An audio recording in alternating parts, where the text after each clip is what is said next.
Namo Buddhaya, Namo Trinabiya. Bapak, Ibu, saudara-saudari umat Tridharma dari Kota Parakan maupun dimanapun berada. Pada minggu yang lalu, saya menguraikan soal silent is golden. Diam itu adalah emas. Pada hari ini akan saya lanjutkan mengapa saya mengambil judul silent is golden itu. Beberapa hari yang lalu di WA Group Tridharma, khususnya Jawa Tengah, ada seorang aktivis pimpinan dari suatu kelenteng ingin mengundurkan diri. Otomatis teman-teman, baik yang dari Kudus maupun yang dari Semarang, serta saya sendiri, berusaha mencegah. Mengapa? Karena pimpinan itu sangat berhasil di dalam memimpin kelentengnya. Semula kelentengnya terdapat di satu gang kecil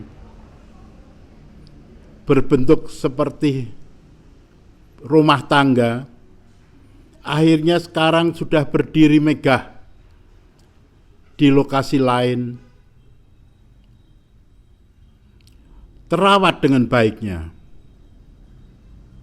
Di samping itu, selama pandemi corona ini berhasil mengadakan bakti sosial sampai habis ratusan juta rupiah. Baik itu disumbangkan pada rumah sakit berupa APD maupun berupa sembako disumbangkan kepada rakyat yang membutuhkan. Prestasi kerja itu sungguh hebat, sungguh langka. Kalau sampai orang yang demikian mundur, apakah kelenteng tidak rugi? Lalu apa sebabnya? Aktivis-aktivis yang baik mengundurkan diri tidak lain, tidak bukan, adalah karena adanya oknum-oknum yang NATO. Not action, talk only. Oknum-oknum yang NATO ini juga ada pada waktu saya mulai menjabat kepengurusan kelenteng ini sejak 17 September tahun 1974. Jadi saya sudah memasuki 47 tahun mengurus kelenteng ini. Pada waktu itu, kami semuanya muda-muda, masih di bawah 30 tahun.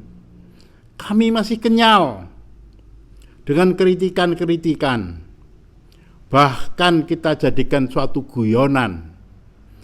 Kita beri nama pengkritik itu adalah Mr. Van Donge. Karena apa-apa dia selalu bilang, wah dongeng ini, seharusnya begini, tapi tidak pernah kerja.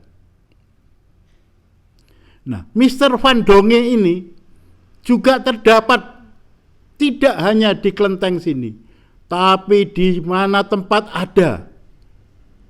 Bahkan sejak zaman dahulu sudah ada. 2500 tahun yang lalu Nabi Gongsu pun menemui Mr. Van Donge ini di sana. Ada seorang muridnya bernama Caengo. Pintar sekali mengkritik, pintar sekali berbicara. Akan tetapi suatu ketika dicari oleh Nabi Gongsu, dia belum bangun tidur. Sampai siang dia masih tidur. Sejak itu Nabi Gongsu mengatakan, kalau aku melihat kata-katanya, aku harus menghargai. Tapi setelah melihat buktinya, ternyata Caengo bagaikan kayu lapuk yang tidak bisa diukir, bagaikan tembok dari tanah liat yang tidak bisa dikapur.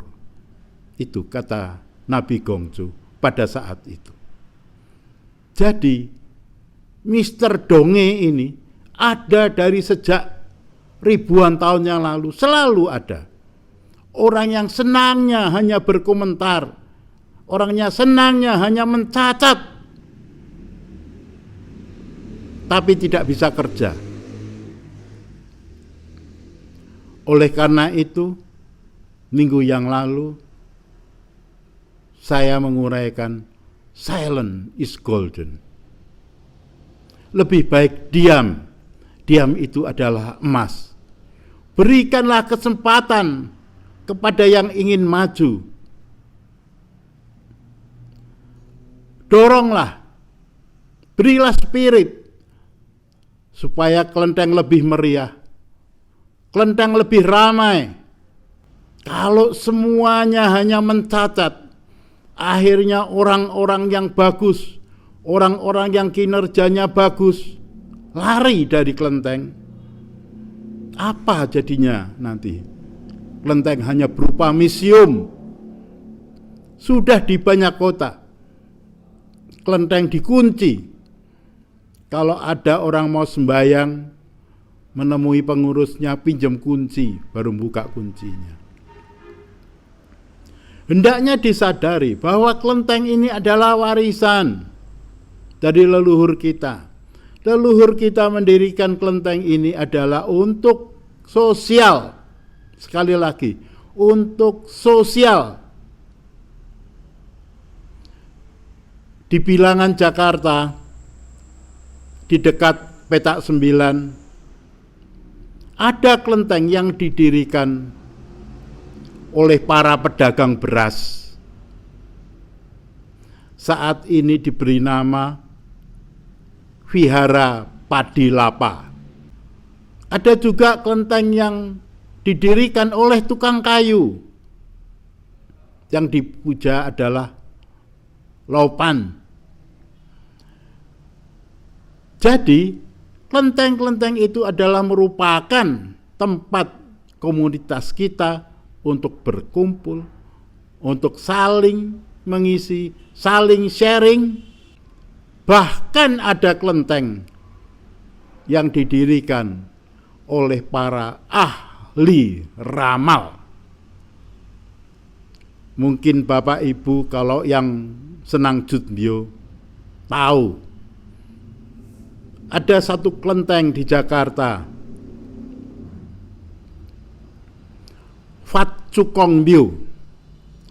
Fat Chukongbyo itu adalah kelenteng para peramal.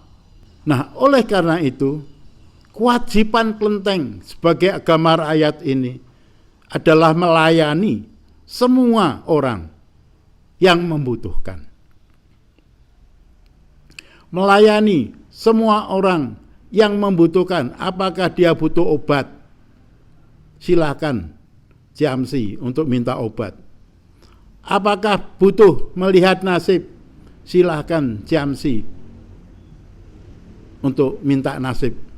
Pada tahun yang lalu ada seorang umat kelenteng sekitar bulan November, Ciamsi. Hasil Ciamsi itu ditunjukkan pada saya. Sampai sekarang masih saya simpan. Yang ditanyakan adalah, apakah pada tahunnya akan datang mudah dapat rezeki? Jawabnya adalah semua bidang sangat sulit. Bahkan ada wabah penyakit. Setelah ada corona, hasil CIAMS ini saya cari. Sampai sekarang saya arsipkan. Jadi bulan November tahun yang lalu,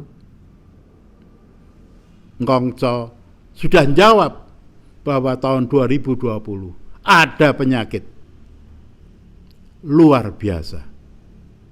Oleh karena itu, saya mohon dengan sangat, semua pengurus kelenteng, semua umat kelenteng, untuk melayani Ngongco dengan sebaik-baiknya.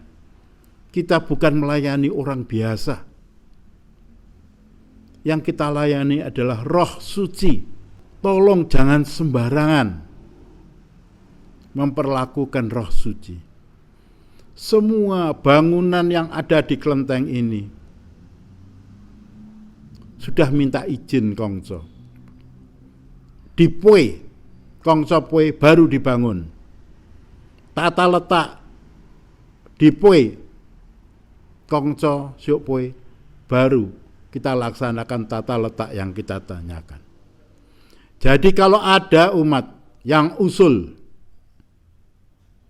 begini begitu, tata letak ini sudah seizin dan sepengetahuan Kongco. Walaupun pada saat itu bukan saya yang ngepoi, karena pada saat itu almarhum Saudara Si Diancai, Ketua 2 Yayasan Tempat Ibadah Tridharma Dharmanugraha ini yang berwenang menangani soal pembangunan. Bagi saya, kalau sudah percaya dengan orang, sudah terserah semuanya. Saya tidak ingin campur. Kita mempunyai porsi sendiri-sendiri.